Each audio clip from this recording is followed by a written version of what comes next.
Bol Bol is elite, and I do agree. We're going to look at an article where NBA superstar Ralph Sampson claims that Bol Bol has the untapped potential to be an elite player and be one of the best. So, can James Jones, can Mike Budenholzer unlock this untapped potential that a lot of fans, like including myself, feel that Bol Bol can get to? We'll be diving into all of that and more on this episode of Suns Digest.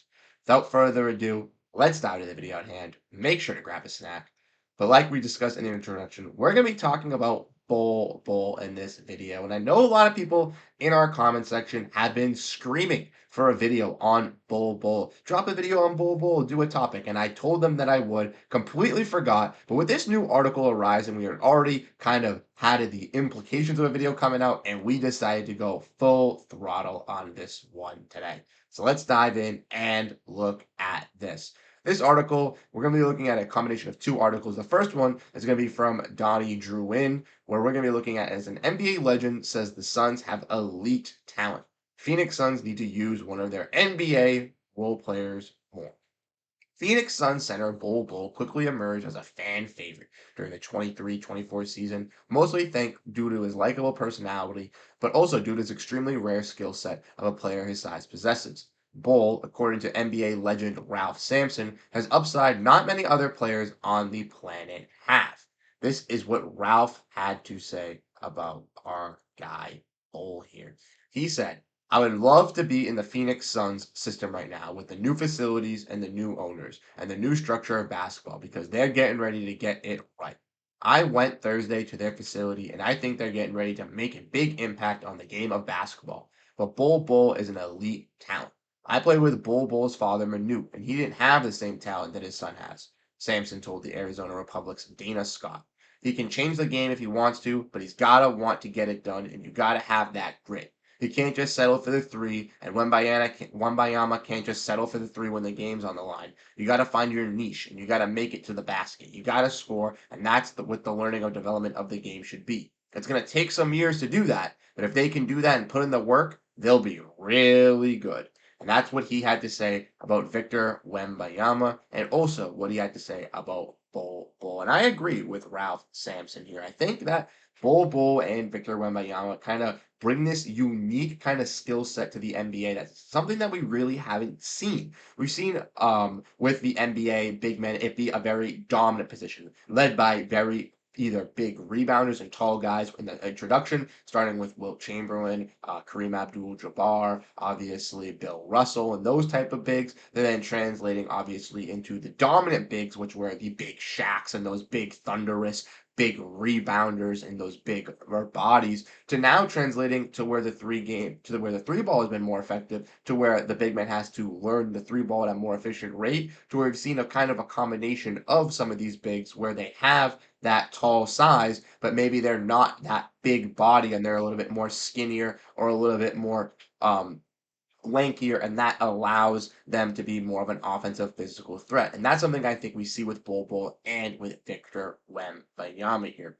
Now, if we want to look back at this article talking about Bol Bol, we can see that obviously Bol Bol has re-signed with the Suns on a one-year contract this offseason, and there's hope that new coach Mike Budenholzer can utilize some of Bol's unique talent ahead of this season. And I truly think that Mike Budenholzer is going to be able to unlock a player in Bol Bol. To be honest, hiring of Mike Budenholzer wasn't the highest on it, but now I'm kind of seeing the light of this, and I'm really, really liking this move for the Suns. Getting out of Frank Vogel, clearly the defensive-minded head coach, someone that not only the Stars felt like they couldn't really gel with and couldn't really work with, but also wasn't working to their best interest. I think by bringing in an offensive-minded coach for this offensive-minded team is fantastic, and have them kind of work some of these players. A guy like Tyus Jones and Monte Morris, he's going to use as facilitators and as good defenders. Guys like Royce O'Neal, and Grayson Allen is going to use as shooters off the bench and some nice physical length on the wing. And I think Bol Bol is going to be one of those guys where he's really going to have to tap in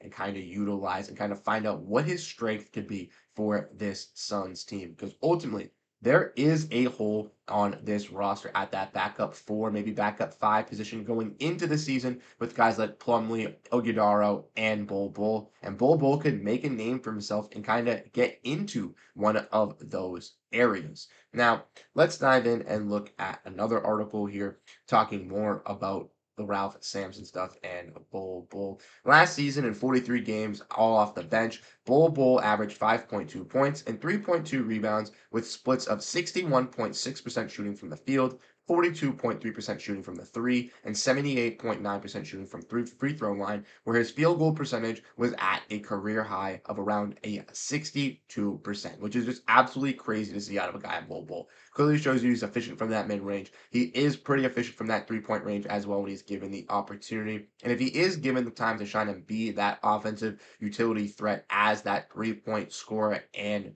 dynamic scorer in the paint, that would be huge for the Suns. He had been coming off his best season of his career when the Suns signed him in 2023, where he had appeared just in 70 games with the Magic, which included 33 starts for them. And that season, the year previous, he put up a career high of 9.1 points, 5.8 rebounds, and 1 assist on 1.2 block shots in a little over 21 minutes per game. So as you can see, in a instance where he's not getting barely any minutes, he can look like a prime offensive and defensive option for this Suns squad. And I think that the Suns know that. They obviously signed Mason Plumlee as their backup center, but Bol Bol can play a little bit of forward as well, as it remains to be seen whether or not his role will expand, all under new head coach Mike Budenholzer. So like we were discussing in the article, I think a guy like Bol Bol can kind of get to this point and can kind of be possibly that backup four, backup five for this team. And we're going to dive into this a little bit more. So let me know what you guys think about Bol Bol in the comment section down below. But let's get into the next part, what he can bring this year for this team. And I've kind of already alluded to it a little bit earlier, but that backup power forward, backup center position, excuse me, is a little bit of a hole right there. Ultimately, with this team, with guys like Bol Bol, there is still an open roster spot, so that could maybe throw some things off. But if the Suns do go into the season with 14 guys on their roster, that backup power forward, backup center position is a little bit of a question mark and something that we can dive in and discuss throughout the season. So as you can see, this is a list of all of the players on this Suns roster this season, all 14 of them. And truly, when looking at this list and looking at these guys, the three names that pop up to me, like I mentioned, are Bol Bol, Oso Ighodaro, and Mason Plumlee, kind of competing for that backup power forward and for that backup center position. Plumlee, I ultimately think, will be gifted that backup center position as he was brought in as a veteran minimum contract. He does have that experience, and we all know the Suns do want to make a deep playoff push this season. So looking to Plumlee at the start of the year as a defensive big, kind of playing off of Nurkic's offensive ability and rebounding, I think that will be a nice addition to start the season. But if injuries do happen, which we do not want to see, but could happen throughout the season at that center position, or possibly even guys like Oso Ighodaro or a guy in Bol Bol just getting some light here and there with either matchups or maybe by blowing a team out or getting blown out, vice versa. We could see one of them blossom, really showcase their skills, and really develop into that backup power forward or backup center position. Truly, I think Bol will be that backup power forward when the season starts. I think the Suns will run a 9-man rotation at the start of the season, where Bol won't be featured in it, but will be sporadically thrown in as that backup power forward. If they do run 10 deep, they will have him running into that rotation if they do run 10 guys.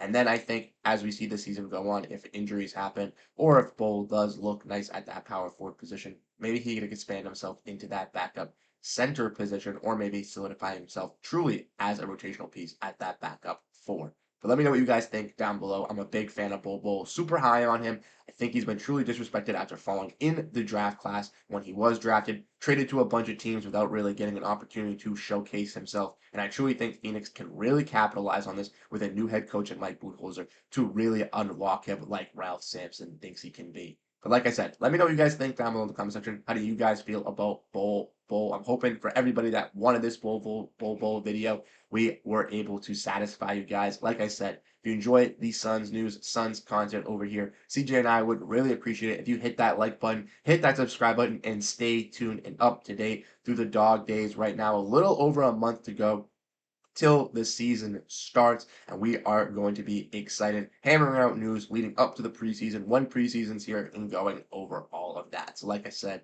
if you enjoy the content, make sure to hit that subscribe button. We're chasing 2K subscribers, and once again, I'm Bruce Velez. Have a great rest of your day, and go Phoenix Suns.